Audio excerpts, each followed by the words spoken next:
আজি বজাৰৰ পৰা চিকেন লৈ আহিছিলোঁ। সেই কেতিয়াবা চিম্পলকৈ বনাই খায়ো ভাল লাগে, তাৰ বাবে আজি একেবাৰে চিম্পলকৈ বনাম বুলি ভাবিছোঁ। আৰু সেয়ে পোনপ্ৰথমে চিকেনখিনিত ব্লেক পেপাৰ পাউডাৰ, ধনিয়া গুড়ি, জিৰা গুড়ি, চিকেন মছলা গুড়ি, কাশ্মীৰী মছলা আৰু ৰং নিমখ দি ফালে ওপৰত অলপমান নেমু ৰস চেপি ফালে সেইখিনি ভালকৈ ধুনীয়াকৈ মিহলাই অলপ সময় মেৰিনেট কৰি থ'ম আধা ঘণ্টামানৰ কাৰণে। তাৰপাছত এতিয়া এখন পেনত দি দিম মিঠাতেল, আৰু মিঠাতেলখিনি গৰম হৈ উঠাৰ পাছত তাতে মেৰিনেট কৰি থোৱা চিকেনখিনি এপিচ এপিচকৈ 70% কুক কৰি ল'ম। তাৰপাছত সেইখন পেনতে কেইপিচমান আলু ৰং নিমখ দি ফালে গল্ডেন ফ্ৰাই কৰালৈকে অলপমান ভাজি ল'ম। আৰু ৰং নিমখ এইকাৰণে দিব লাগে যাতে আলুখিনিত সোমাই যায়।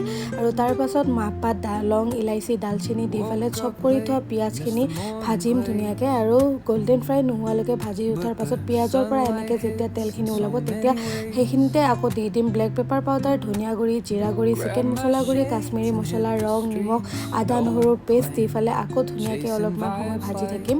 আৰু যেতিয়া ভাজি অলপমান কালাৰটো উঠিব আৰু তেতিয়া আমি দি দিম ফ্ৰাই কৰি থোৱা চিকেনখিনি আৰু আলুখিনি। আৰু অলপ সময় ভাজি উঠাৰ পাছত তাতে দি দিম আকৌ চপ কৰি থোৱা টমেটো। আৰু টমেটো অপশ্যনেল হয়, আপোনালোকে দিব পাৰে নিদিব পাৰে। আৰু তাৰ পাছতে দি দিম অলপমান পানী। আৰু এই মাংসৰ ৰেচিপিটো আপোনালোকে শুকানেও খাব পাৰে, মই অলপমান পানী কৰিছোঁ।